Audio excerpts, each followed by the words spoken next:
मैं जो सोचता हूं बस मैं उसको सामने रख देता हूं ना। इनके मंदिरों को, ठीक है, इनके ब्राह्मणवाद को, इनके धर्म को, दुनिया के सारे धर्म को जूते की नोक पे रख के मार दो साले को लात। ठीक है।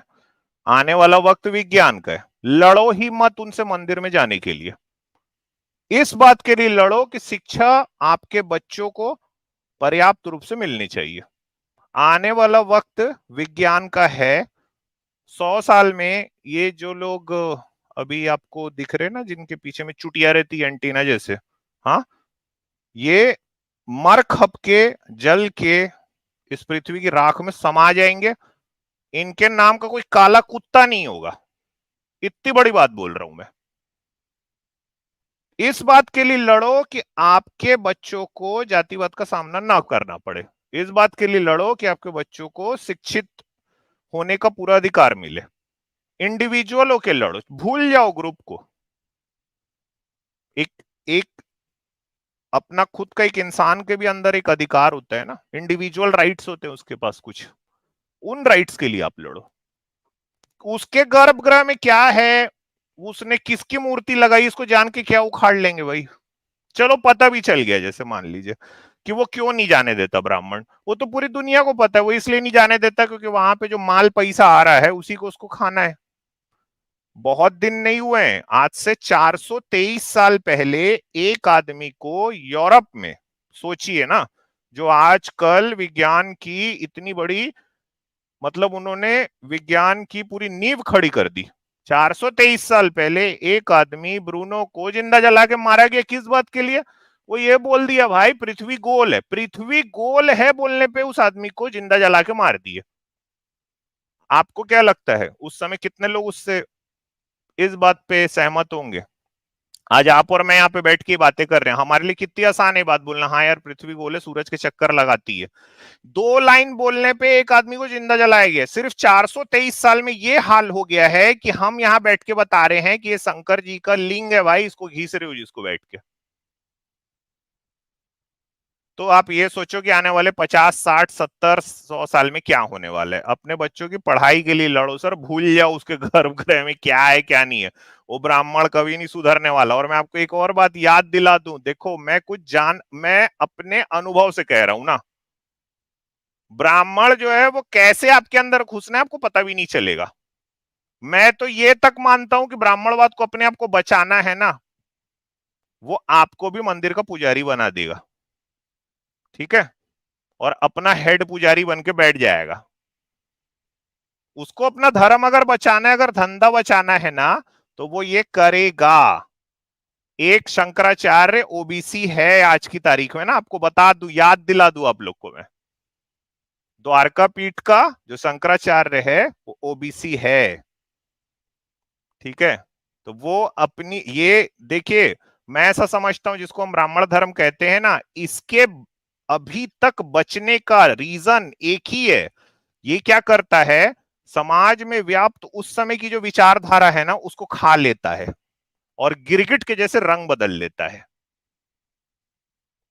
ये मैं आपको दिखा देता हूं, ये शंकराचार्य ओबीसी हैं,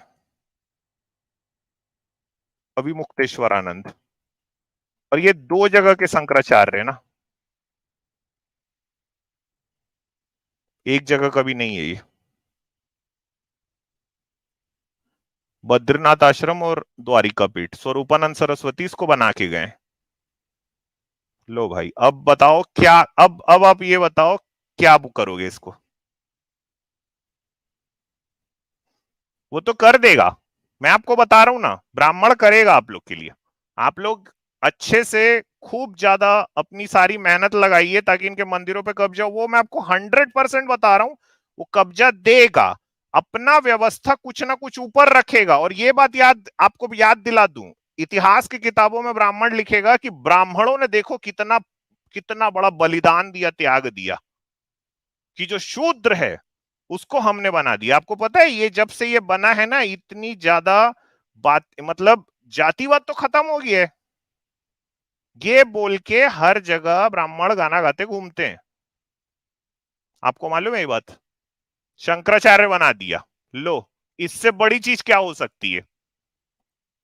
काशी विद्वत पीठ, हालांकि इसके नाम पे आज भी वहां पे वाद विवाद चल रहा है ना, कि भाई ये तो नॉन ब्राह्मण है, इसको आपने कैसे बना दिया शंकराचार्य।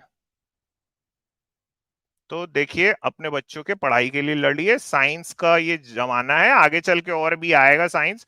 और याद रखिए हमेशा, जो भी मुल्क विज्ञान का सहारा लिया है वो हमेशा आगे बढ़ा है। जिसने भी, बाबर जब तोप लेके आया था ना भारत में, इब्राहिम लोदी को जब ठोका, उसके पास उस वक्त की साइंस थी, क्या, तोप। चंगेज खान जो है वो एशिया से लेके जो यूरोप है वहां तक जब उसने रौंद दिया ना, उसके पास उस समय की साइंस थी, क्या चीज की, कि घोड़े की स्पीड के हिसाब से कैसे अपनी आर्मी की स्पीड को मैच करना है। टेक्नोलॉजी नहीं होती सिर्फ साइंस, साइंस होता है परिस्थितियों के हिसाब से अपने ज्ञान का वर्धन करते चले जाना। उनके चक्कर में मत फंसो, मैं आपको बता रहा हूं, वो आपको आपके लिए सारी चीज कर देंगे। आप लोगों को ब्राह्मण भी, आप, मैं ये भी बताऊं आपको, अगर कुछ ज्यादा हुआ ना कल के दिन, ब्राह्मण आप लोगों को ब्राह्मण भी बना देंगे, कि बस रहो भाई हमारे इसमें, जाओ मत, मत छोड़ो, ठीक है। क्योंकि जिस तरह से लोगों ने जो, मैं अभी शायद इसी साल हुआ था कि जो बौद्ध पूर्णिमा के दिन शायद 1 आध लाख लोगों ने 22 प्रतिज्ञा जब से ली है ना, इनका दिमाग हिला हुआ है।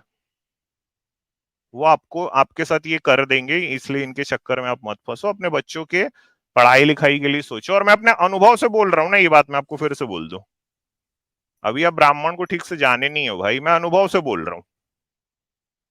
जी आजाद। नहीं, वो तो वो समझ में आ रहा है अमित जी कि अपने मतलब वर्चस्व को कायम रखने के लिए ब्राह्मण कुछ भी कर सकता है। वो तो भीमराव अंबेडकर ने भी बोला था, इसीलिए तो मंदिर में घुसने की लड़ाई उन्होंने छोड़ दी थी बाद में। पानी वाला जो आंदोलन हुआ था उसको उन्होंने चालू किया उसके पढ़ाई बाद। लिखाई कराओ सर अपने बच्चों को, ज्यादा जरूरी ना, वैसे भी चीन हमारे सर पे बैठा हुआ है अभी, ठीक है। आर्टिफिशियल इंटेलिजेंस को लेके बहुत भयंकर काम वहां पे चल रहा है, हर साल चीन जो है 25 से 30 हजार साइंटिफिक पेपर लिखता है। भारत जो है 3 हजार लिख रहा है, आपको मालूम है। अमेरिका में 1 लाख साइंटिफिक पेपर लिखे जा रहे हैं हर साल। हाँ, तो यही तो बात है, जब आप पीएचडी में रिसर्च पेपर को जब पास और एक और मैं आपको ब्राह्मणाइज। चीज बता दूं, देखिए जिन लोगों को भी लगता है ना विज्ञान किस काम का, आप दुनिया के अमीरतम लोगों की लिस्ट निकाल के देख लो, इलॉन मस्क, ठीक है, बिल गेट्स, ये सब कौन है भाई, ये सारे के सारे साइंटिफिक टेम्परामेंट के लोग हैं, ये साइंस फील्ड से बिलोंग करते हैं। Mark Zuckerberg, Jeff Bezos, science, देख लो आप सब के सब। वो तो आप बात सही कह रहे हैं कि साइंस के बिना कुछ नहीं है, लेकिन साइंस में जैसे कि आप कोई साइंस के पीएचडी बिना करते मत, नहीं हैं। नहीं नहीं, ऐसा नहीं सर, मैं ये बोल रहा हूं पढ़ाई के बिना कुछ नहीं है। पढ़ाई लिखाई हाँ, करवाइए अपने बच्चों को, वो ज्यादा जरूरी है। पढ़ाई लिखाई ठीक साइंस है, में नहीं लेकिन पढ़े जैसे तो कि आप कई पीएच बच्चों का हिस्ट्री वगैरह में ज्यादा वो रहता है, तो वो उसको पढ़े, मतलब मेरे बोलने का मतलब है कि शिक्षा जरूरी है, साइंस मैं ये जरूरी, बोलना मतलब ये बोलने का मतलब है। मैं ये बोलना चाह रहा हूँ कि जैसे कि मान लीजिए आप एक पीएचडी में आपको पीएचडी में ज्वाइन करते हैं, पीएचडी में रिसर्च पेपर लिखते हैं। रिसर्च पेपर में अगर से आप कुछ वैज्ञानिक चीजें लिखना चाहते हैं या किसी के बारे में कुछ लिखना चाहते हैं, रिसर्च पेपर लिखना चाहते हैं, तो उसका भी फाइनल सिलेक्शन आपकी ब्राह्मणाइजेशन कमेटी के द्वारा बिना अरे तो पास धीरे किए धीरे हुए वहीं से रास्ता वो नहीं निकालो ना होता है। सर, वहीं से ही धीरे धीरे करके रास्ता निकलता है। पानी को देखे हो, जब कहीं से जब जो पानी होता है ना, जो बहता हुआ पानी जब कहीं से निकलता है ना, तो वो चट्टानों को तोड़ने में कई सैकड़ों साल लगाता है, धीरे धीरे करके वहीं से ही रास्ता निकालो, उनके सिस्टम के अंदर से ये करके निकलो, ठीक है। आजाद अभी उस दिन बता रहा था कि भाई वो जो हिस्ट्री की बुक है उसमें लिखा हुआ है कि वो जब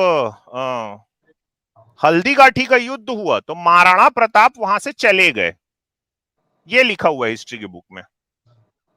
अब इसके इतर कुछ लिखोगे ना फेल हो जाओगे, लेकिन आपको ये बात पता तो होनी चाहिए ना कि वो भाग गया हम्म। था भाई, वो चला नहीं गया, तो वहीं से ही रास्ता निकालना पड़ता है, धीरे धीरे करके। 423 साल में आप और मैं यहाँ पे ऐसे नहीं पहुंचे हैं, ठीक है। कोई बहुत बड़ा देश हमारे लिए खड़ा नहीं हो गया था कि नहीं हम लोग नहीं मानते भाई कि नहीं जो पृथ्वी गोल ही है। 423 साल लगे इंसानियत को पूरी तरह से मानने में। और अभी भी आपको बता दूं, कम से कम अमेरिका में ही 20% अमेरिकन लोग ये नहीं मानते हैं कि पृथ्वी गोल है, वो मानते हैं कि पृथ्वी चपटी है। लो